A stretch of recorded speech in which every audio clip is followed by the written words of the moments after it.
Hi, everybody. Thank you for jumping on. We'll just wait another minute, let everybody in.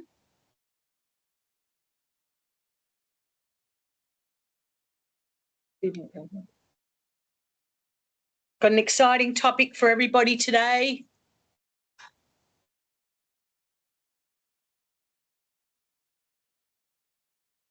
All right, we'll get started while everyone's still coming on now. Welcome, everyone, to the FCA's Series 4 Lunch and Learn. And, we've got big next 30 minutes all together. We're hearing about AI and franchising, some simple tips to grow efficiently. So AI is a topic of choice at the moment, so can't wait to jump into it with Sawmill and Frank from Growth Hive. They're our hosts today. And we've got a bit of a treat coming up as well. So Growth Hive specialises in marketing and recruitment. What we'd like to do today is have a listen for the next 30 minutes, and then we'll have 15 minutes for Q&A at the end.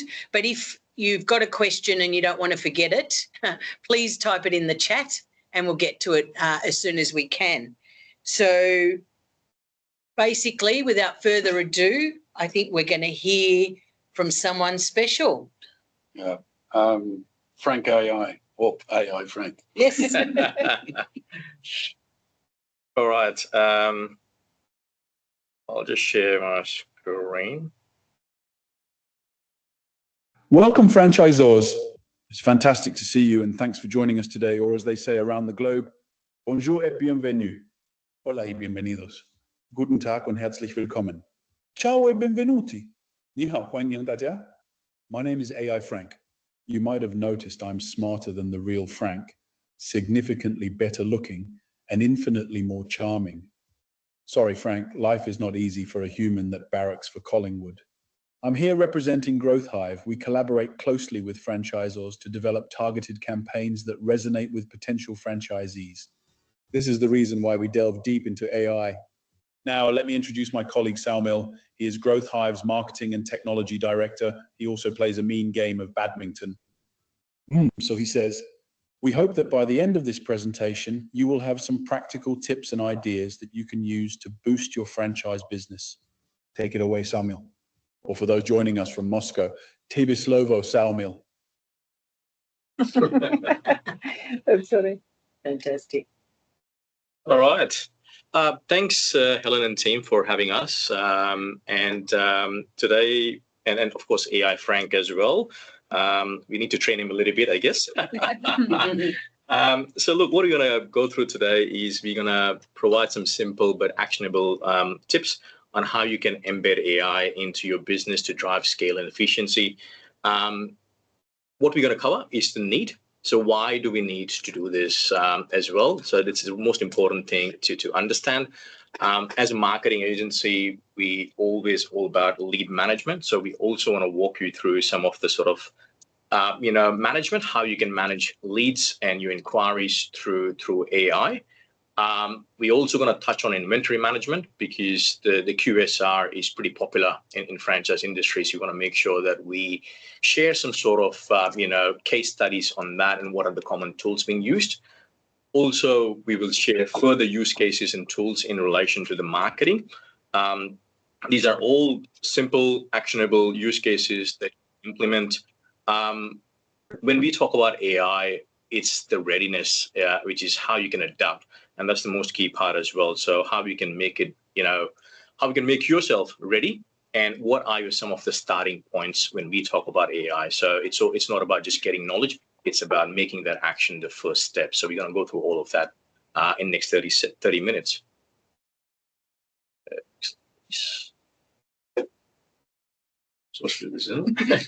So just a quick question to all of us here, and just if you can raise your hand in that, how many of you use AI in your business currently? Probably just not for the content creation, but just on a larger space. How many of you are using that?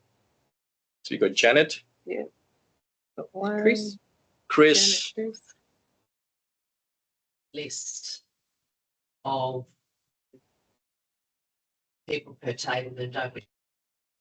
Oops. Sorry, Kelly. Sorry, Cal, we can hear you. Is that real Kelly or it's AI? All right, so we got two people that use AI, so that's okay. We're going to go through here, and hopefully in the next session we will have more hands that are raising there. So if we can understand the need of this as well. So look, AI technology is evolving faster than the adoption rate. Like, people want to do it, but the technology is growing at a much faster pace. Last 2 years, 3 years, it's all about the hype, which is to use AI. 2025 is all about implementation. So if you don't do it now, then of course, yeah, organization as us going to be left behind, right? But the kicker here is the customer expectations. As the technology is growing, the expectation is growing as well. Whether they want faster response, they want better service, seamless experience. So AI is just not nice to have. It is actually what's going to keep you relevant in the industry as well. And let's talk about your marketing dollars as well. So every cent you are spending in marketing, it has to work harder. It has to yield higher returns and not create any waste as well. Best of all, this isn't just about for this AI, implementing AI. It's just not about exclusively for big players. As the adoption rate and distribution becomes larger, it's going to become more and more cost effective as well. So we sort of talked about in terms of marketing dollars. So we're just going to hone in on that. The most important thing when you are spending money and people start inquiring about it, whether it's potential franchise buyers or consumers, looking forward to onboard your service or product, the most important thing is the speed that we respond to. So last year, 2024, Frank, myself, and a couple of our team members, we spoke to at least 3,000 people on the phone. And we got some analysis in terms of what are we finding, what is the best time to touch base with them. So if you call within the first 60 minutes, ideally within the first 15 minutes, and you will all agree that it's not going to be possible 8 out of 10 times to connect with them in the first 15 minutes, your connection rate would be 70%. So you would connect with 7 people out of 10 inquiries. You would have 40 people converting as well. So let's say you talk to 7 people out of that, 40% of them, there would be a right sort of cohort and bias for you. Now, if you leave that inquiry for 2 hours, your connection rate drops to 58% and your conversion rate slipped to 32%. So just by leaving that inquiry unattended for 2 hours, you are creating 12% incremental waste itself, right? If you talk about waiting for 24 hours, we would only connect with 50% of those inquiries as well, and conversion rate fall further to 28%, right? If I go after a week, which is a significant amount of time to attend any lead, that's only 30% connection rate. So just imagine out of 10, you will only connect with 3. But the highest cost here is basically your staff who's trying to reach out to all these sort of leads, spending time after it, spending on technology. So there's a lot of cost associated to this as well, right? Conversion rate goes below 20%. So as you can see from the start, from getting in touch from the first 15 minutes all the way after a week, there's a significant amount of marketing spend has gone in a drainage, right? So that's what we are trying to say when we need to strike at the point of intent. The other bit is actually the dormant leads. So we come across this multiple times when franchisors accumulate a large database of leads over time, inquiries from potential franchise buyers or their consumers who showed interest, but they have not been followed through at all, right? And of course, they become dormant. This is a gold mine because there is a missed revenue opportunity because these prospects would have gone to your competitor. They would have built that customer base. They would have built a brand presence in front of them as well. Of course, it drives, media spend efficiencies as well. So all of this cost comes to your business as well. Now we have a client in the health and care sector, and they had around 450 to 500 people who had vendor contacted in the last 12 months. We used AI SMS conversation, and we got 9 to 12% back in the ecosystem.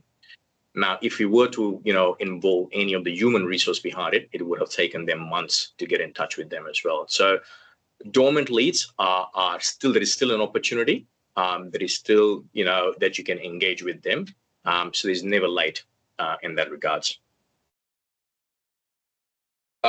We also want to touch on inventory management. So as I touched on within the QSR space, this is critical because of lack of analysis on sales data, seasonal trends, and local events to predict the demand with greater accuracy is not there.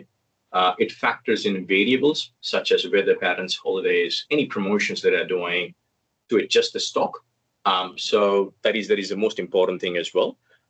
AI-powered tools now actually also can automate purchase orders. So when we talk about stock management, it is the most important thing. So there is a Melbourne-based startup which is called Fresho.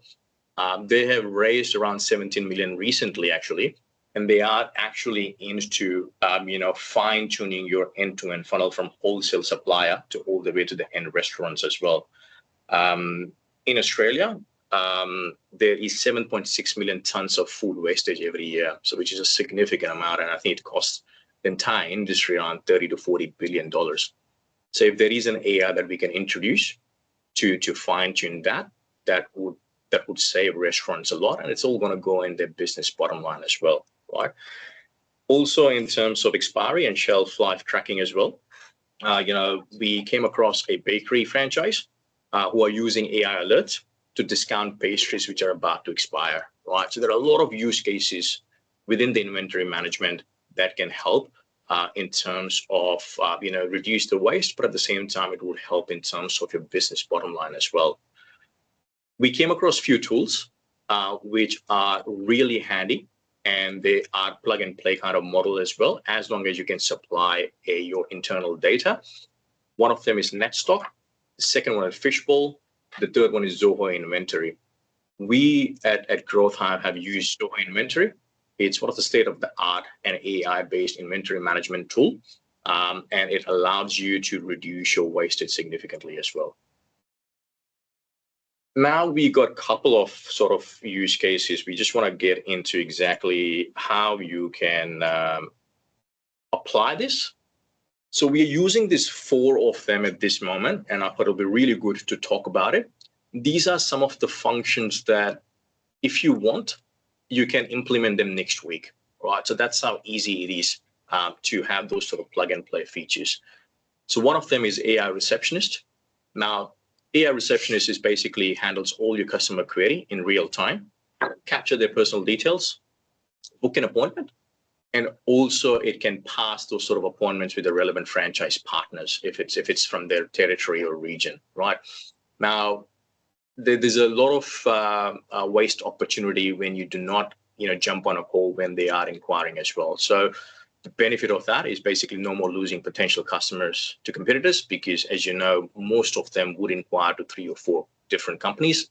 So it's better to get them when they are right there and ready to talk about it. And of course, it's better for your customer experience as well. The second alternative to that AI Receptionist is AI Missed Call Text Back. So if you miss a call, then our SMS, function will start conversing with them. And I'll show you some of the sort of use cases and those SMS conversations as well in the next few slides. But that actually starts and capturing the reason for the call straight away. Of course, the same reason, you don't want to lose those clients. And of course, it improves your customer experience as well. AI Lead Nurture, it's basically, we spoke about the dormant leads. Dormant leads is definitely a lot of opportunity there, as long as you don't have any human resource going after them, because your conversion rate would be lower. But targeting dormant leads always have that sort of lost opportunity and bring it back to the surface. and it allows to book an appointment. You can also send a data based on segmentation as geo demo budget. So for example, if your focus is, let's say, Victoria, you can segment them. If your specific sort of criteria is people who have said, let's say my budget is, let's say $200,000, you can segment them and get into conversation with them as well. So of course it reactivates your lost revenue. It is personalized. It has sort of scale, which is actually you're doing a mass outreach. It has immediate engagement as well, because people respond to SMS faster than email. One of the statistics says it's 97% of people, they look at their SMS or they read their SMS within the first 3 to 5 minutes itself, right?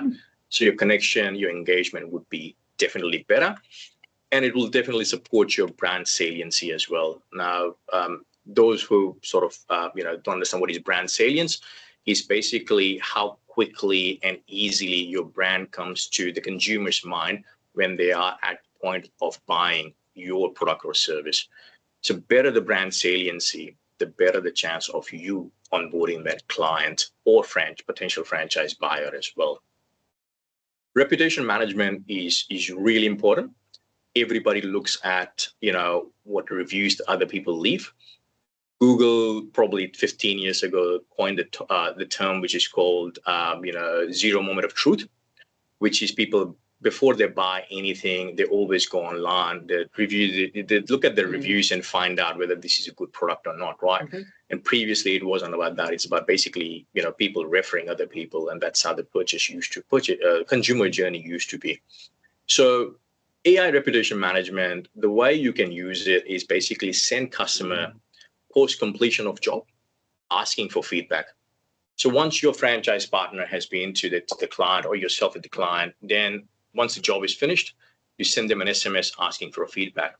If it is a positive feedback, then send SMS to leave a Google review, right? And if it is a negative feedback, it allows you to manage it with your internal team, right? So it helps to boost your positive Google review and your social presence as well, right? And of course, those customers wouldn't go and leave review on a Google. So it improves your brand trust as well. These are some of the simple and common functions that you can implement straight away, but of course you need tools. So these are the 3 tools that we have researched, and some of them we have used as well within our existing process. The first one is a combination of VAPI, 11 Labs, Twilio, and you can integrate it with your CRM. The reason why we use VAPI, 11 Labs, Twilio is because it is absolutely customized. It allows you to scale. Even if you got a large database, it would help you do that. VAPI, in this entire ecosystem is a brain. That's what dictates exactly what to ask, when to answer, what should be your pause, all of that. 11 Labs is basically your voice. So they have multiple level of voice, cohorts, Australian accent, American accent, natural sounding, robotic. Even if you want, let's say, a restaurant sort of backgrounds, in the background you would hear the sound. So it sounds even more real that you are in a restaurant itself, right? And Twilio is a telephony because that's the one that makes call as well, right?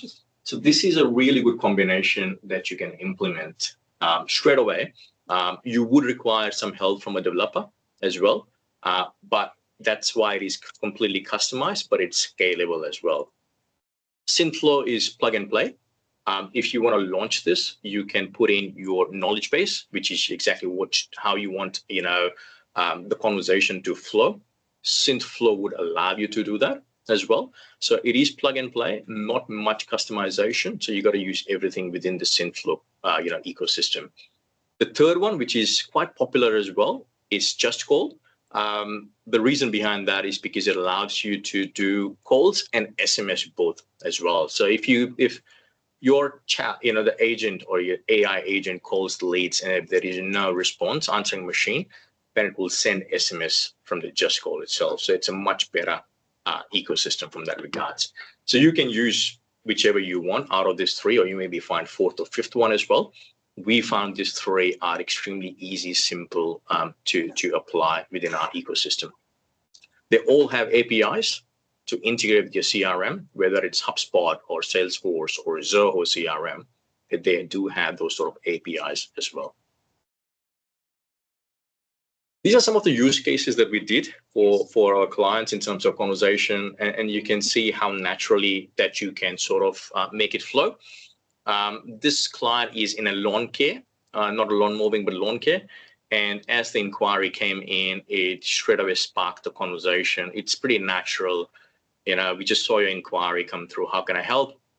Customer response, I need help with my weeds.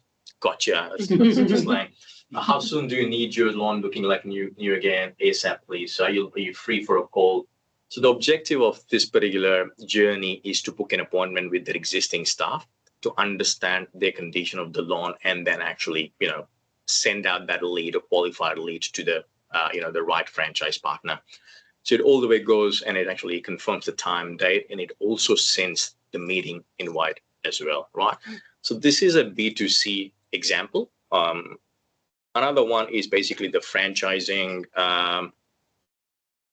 as well. I'm not sure whether you can read it, but this is, again, somebody inquired about the pet barn franchise, and the response from the buyer, potential buyers, to call. We confirm the number, and what happens in this sort of scenario is that AI has a lot of data, and the way you train it, that's how they're gonna respond to you as well. So when this particular inquiry put in the details, they put in some budget which was lower than what Pet Barn wants. So this AI straight away went and asked that, before I give you a call, could you let me know if you have set aside a budget for this business opportunity? Now that actually allows you to weed out people who have aspiration, but they might not have enough financial backing to get into that as well. So then we go into details, providing them the information as well. And that conversation, ultimate objective is to book an appointment with the franchise manager. So that's how it flows. It's all about the knowledge base that we have or that we enter in the system, and that's how the responses come out as well, right? Mm-hmm. As they say, it's garbage in, garbage out. So we got to make sure that we're putting in the right information. Yeah. Right. So look, whenever we are talking about the new technology, it's always about apprehension, right? Should you do it? Should you not do it? And it's a sort of a common, challenge that we have. Also, whenever we are looking at the technology, we always look at the cost concerns as well. Like, is it going to be, is it going to blow my budget? Is it going to, it's going to impact the job displacement as well, because I don't want to lose my team. Then the learning curve as well. So is it going to be doing what I want to do? Is it smart enough to make those sort of decisions as well, which I want them to make? And one of the challenges, basically, when you invest in this sort of thing as well, is the ROI, right? So am I going to get a return on investment sooner or later, depending on what sort of you're looking at? And the other one is as well, if you are a large corporation, you would have a lot of internal business processes and technology. So how would it integrate with all of that? So these are the common questions that would arise when you're looking into it. My simple take on it is basically start small, but key is to start. If you don't smart, you don't know exactly, how far you can take it. As to say, fail fast and learn from it and move on, right? When you're sort of thinking about this, also clearly outline the costs across your people, system, and technology. As we discussed, knowledge base is the most important thing. But once you put in a knowledge base, it's all about the consistent iteration. You might want to put aside, a couple of hours every week where you go through your last week's AI performance, and it just consistently improving it as well. It's always good to involve existing staff. They are your frontline, people, and they would have a lot of information, and those sort of couple of golden nuggets that can make significant difference in terms of your AI implementation.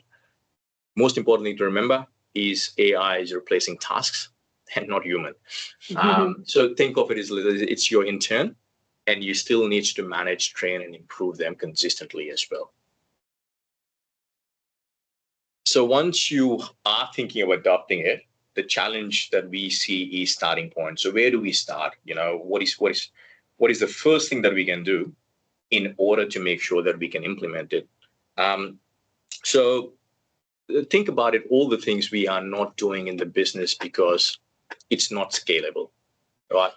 And as you look at your internal processes, systems, you will find out so many things which are not scalable right now, right? Time, resource constraints. And that's because cognitive capability is not scalable. When we talk about cognitive capability, that is actually all the information that you have, how fast, how reliably, you can process it. With AI, you can definitely get a scale, not just in automation, but also in a decision making as well, right? It helps you take what's trapped in your team's heads and turn into a repeatable and scalable processes. So first good point is basically just to lay out all the processes and tasks that you have internally. It might be relevant to a specific department. It might be relevant to a specific sort of process itself, but it's always good to lay out all of those processes as well. The second thing is you want to combine all the data point that you have. You might have call recordings, you might have customer details, you might have a chat transcripts, and anything and everything that you have, which would help in terms of boosting that sort of data point. When you combine this, all three, you would get a significant understanding in terms of, how AI can help you to scale, leverage, and make your operation much more easy to run. Right. So again, AI isn't here to replace your team. It's here what you already working and amplify it. Right. I've just put together some other applications which you can consider as well. I'm sure this pack will come around, but these functions are basically assisting different arms of the business. So let's say if you are a large franchisor, and if you want to provide a virtual franchisee assistant, if they have certain questions, that requires accurate answers, they have operation, compliance, or marketing related information they are seeking, then you can build your own, knowledge center, which will reduce your workload, and franchisees will definitely feel more supported, and they increase the satisfaction level and retention as well. Territory mapping and selection is one of the most critical part when we talk about the franchise industry. So AI can use multiple data points from demographic data to competitor locations to customer purchasing behavior, foot traffic. All of the patterns can be combined, and it can help in terms of providing you a best territories to go out and market. This particularly could be really helpful for emerging brands because they are just rolling it out and they don't know which site could be the best to start with. Right? Compliance and regulatory is pretty critical, especially if you look at in a QSR industry or actually in a health sector as well. So you can build a systematically review franchisee submitted data, reports, compliance documentation, and you can identify and flag potential breaches or risk proactively as well. So before that happens, the data will already indicate and give you a red flag that this is heading in a direction which could be a breach, and you can actually prevent that as well. So it reduces your operational risk and liability, right? So I think that hopefully that helps in terms of providing simple, actionable tips to take the next step. Happy AI. Great. Good. Very, very interesting. We do have a question, which I'll bring up now from Janet. Can you test the SMS journey before live implementation? Yeah, absolutely. What you can do is basically go on one of those platforms and you can actually put your journey in as well. And let's say if you got 5 of your staff members and then you can test it out, you can give all those 5 staff members a different sort of situation, condition, and then you can test the AI. And when you are launching these new platforms, the testing time has to be substantial enough before you go out in the market, right? Because your AI needs to learn as many conditions and the environment to answer those sort of tricky questions. So the test and learn is definitely going to be a part of your entire project. Great. Thank you, Janet. Any other questions?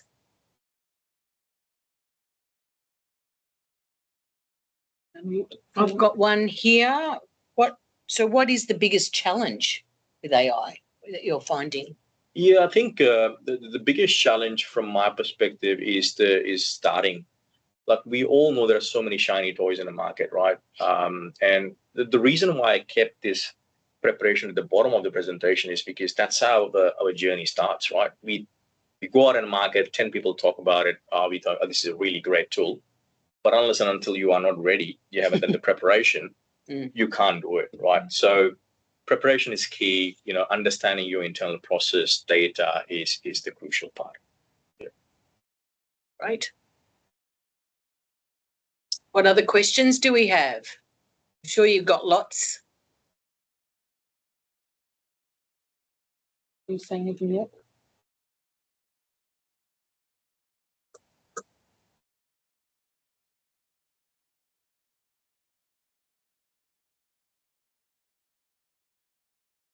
Well, what about a CRM? How easy is it to integrate with the CRM?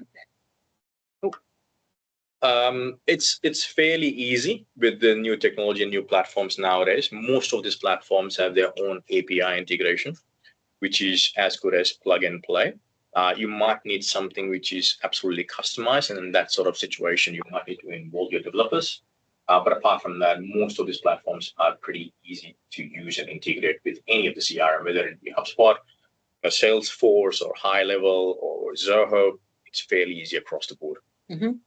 Right. Couple more in the chat. Get a couple more questions. AI often makes assumptions and a few mistakes. Any tips on managing that? It always makes mistakes, just like us. We human make mistake as well. And as I said, it is when we are doing AI, the most critical thing is your knowledge base. So what information we are putting in, how smart we want to make that AI is part of your initial sort of deployment and training as well. So it will make a mistake. And that's why, it's really important when you are sort of launching this, keep it to a small cohort. You might launch this and have this running for, let's say, first 2 hours of the day only, when you're in your first week, second week. When you launch it, you might interact with 2 or 3 customers, or AI might interact with 2 or 3 customers. You'll get some sort of feedback on that. Okay, is this a good conversation or not? And based on they keep tweaking it until you launch full-fledged as well, right? So it is taking one step at a time. But as your knowledge base and your processes and your customer journey is crystal clear, AI will do really well. Yeah. Just to add to that, if there's anything sort of sensitive or there's sort of you're putting forward numbers, best to fact check those numbers to make sure that they're right. So if you're kind of sensing something's not quite right, just fact check it. Yep. That was the real Frank. We've got another question from Peter. Have you checked the legalities of just selecting positive NPS responses for pushing to Google reviews? He thinks there might be some problems with that approach. Could be considered misleading. Yeah, absolutely. I think, look, I would always advise when you are doing a reputation management, because it's directly dealing with the consumers and getting their feedback, always have your own legal advice as well. What we have found, and I'll be completely full disclaimer, we haven't launched AI reputation management for ourselves yet. So yet to explore on that. We know a couple of companies who are doing that in the market, but this is all about just leaving it to the Google reviews. You might take it to the next level, the NPS level, which I'm sure there are a lot of compliance around it as well, right? So you definitely want to do a check with your internal, legal advisory team as well. That. Sure. Right. That's a good question. Yeah. Yeah. Any other questions? If you don't want to type, you can just take yourself off mute and ask the question.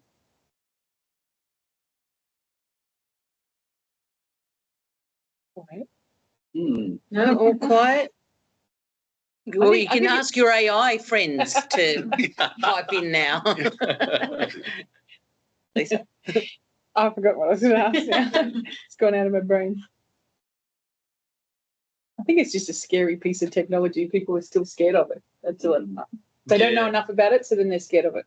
There's a really interesting data came out as well, like because it's going like 70 to 80% of the companies have started using AI in some shape or form, right? And it's not just about doing chat GPT for content. Or just Right. ChatGPT. Yeah. So what this big platforms like Synthflow and everything found is if your AI is doing outbound calls, make sure you tell them upfront that I'm not a real human being, I'm an AI.